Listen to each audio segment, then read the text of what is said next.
Hi guys, and welcome back to my channel. If you're new to the channel, welcome, and if you are returning, welcome back. And I'll be reading today Goosebumps stories, Why I'm Afraid of Bees. And I've been reading it for a few weeks now, and we are following the story of Gary Luts and his misadventures.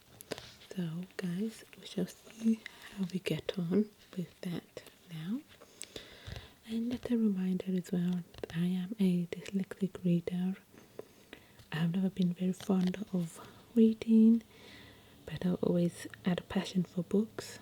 I always liked the feel of books, the smell of books, but I've always been quite afraid of books and words because I found it so hard to read them.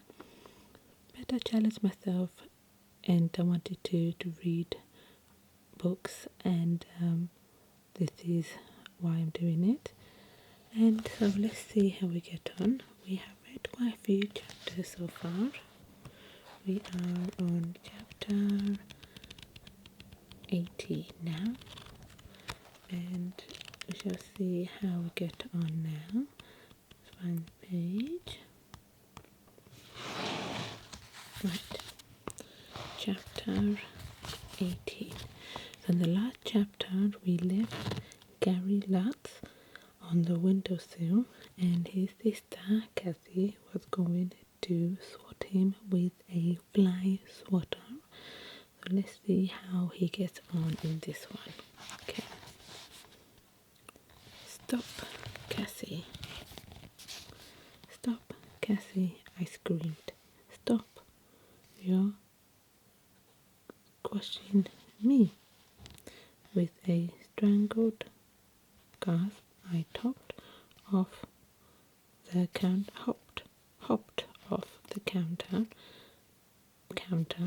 and hit the floor hard. I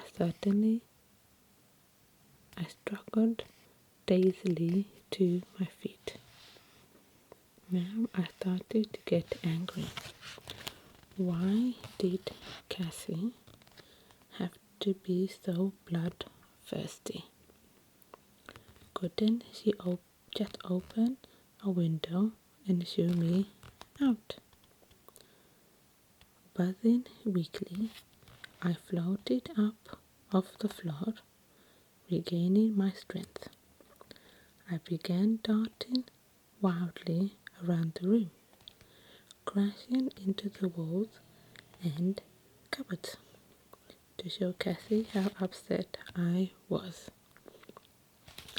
Then I shot out of the kitchen.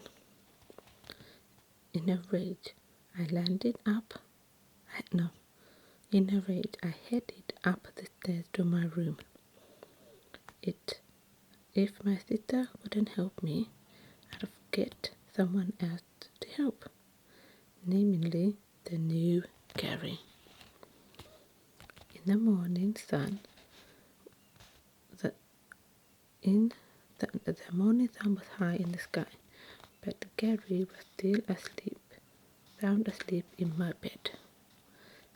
Seeing him lying there so peacefully, so completely at home, made me even more angrier.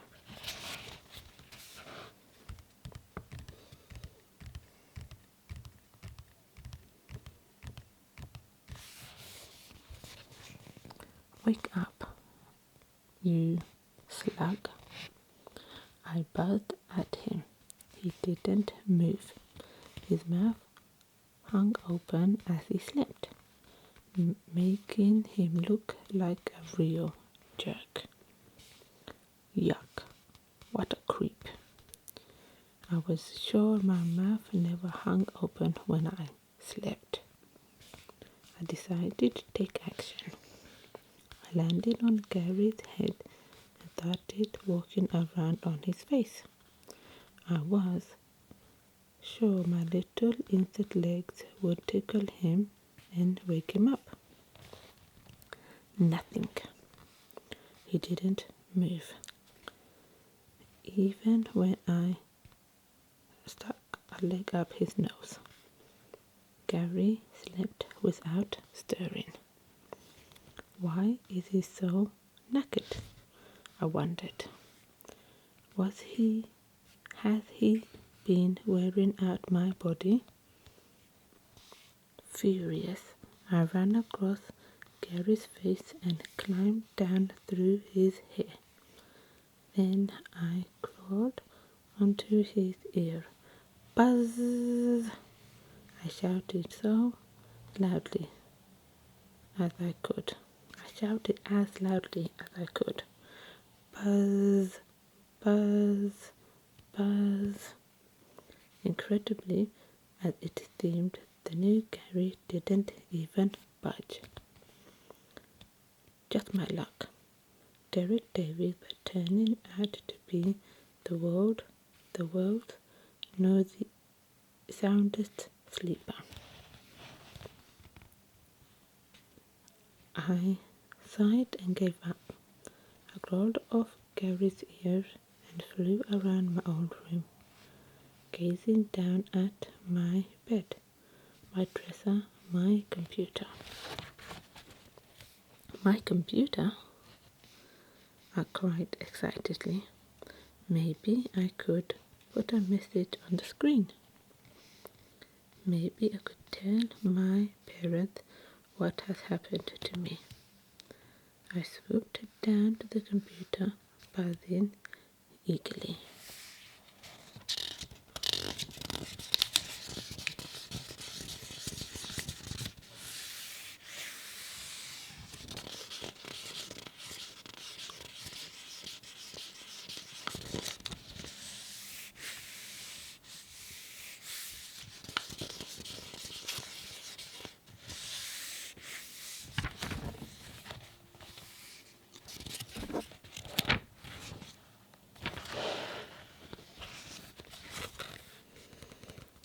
Yes, the computer had been left on.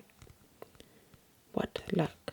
I knew I wasn't heavy enough to push the power button. Would I be strong enough to type?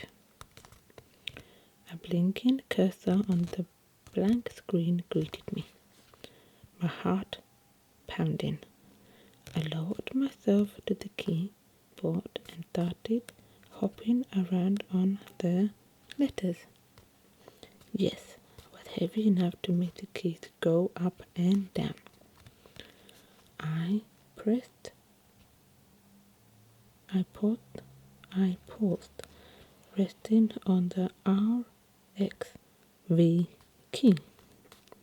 What should I type? What message should I leave? What? I was frantically thought I heard. As frantically thought I heard Gary stir behind me on the bed. He let out a groan. He was waking up. Quick, I told myself, type something, type anything. He'll see it as soon as I get out of bed. I hopped over to the letters and began to jump up and down, spelling out my desperate message. It was hard work. My bee eyes weren't made for reading letters, and I kept leaping up and falling into cracks between the keys. After 8 or 9 jumps, I was gasping for air, but I finished my message just as Gary sat up in the bed and stretched. Floating up in the air of the screen, I struggled to read what I had typed. I am not a bee, I am Gary. Hello, me. Though my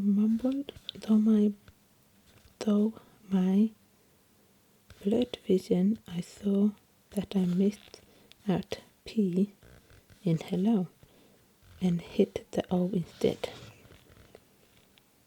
I wanted to go back and fix it, but I was totally wiped out. I could barely buzz. Would he understand? Would he read the message and see me standing on top of the screen and understand? Gary would understand. I knew he would. Derek Davis figured it out. I climbed warily on top of the screen and watched him climb out of bed. Here he comes. I saw eagerly. He brushed his hair out of his eyes. He yawned. He stretched again. Over here, I urged. Derek, please check out the computer. Derek, over here.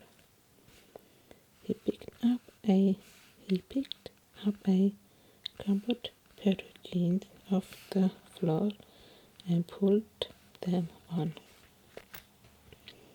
Then he found a weird old t-shirt to go with it. Come on, Derek, I pleaded, hopping up and down. Read the screen. Please. That is the end of that chapter. It's quite a short chapter as well. So I hope you enjoyed that one, guys. So Gary might actually get some help from his old self in his chapter. Because as you well know, if you are a regular subscriber, that Gary swapped his body for a bee instead of Derek Davis' body. He was supposed to be in Derek Davis' body, and Derek Davis was supposed to go into his body. But a little mistake happened, and Gary Luts ended up in a bee. So hopefully Gary can get help from Derek Davis and take him to the person-to-person vacation and find out what happened and fix this problem. So we shall leave that there now, and we shall find out what happened to Gary and Derek Davis next time. So see you later, guys. Bye.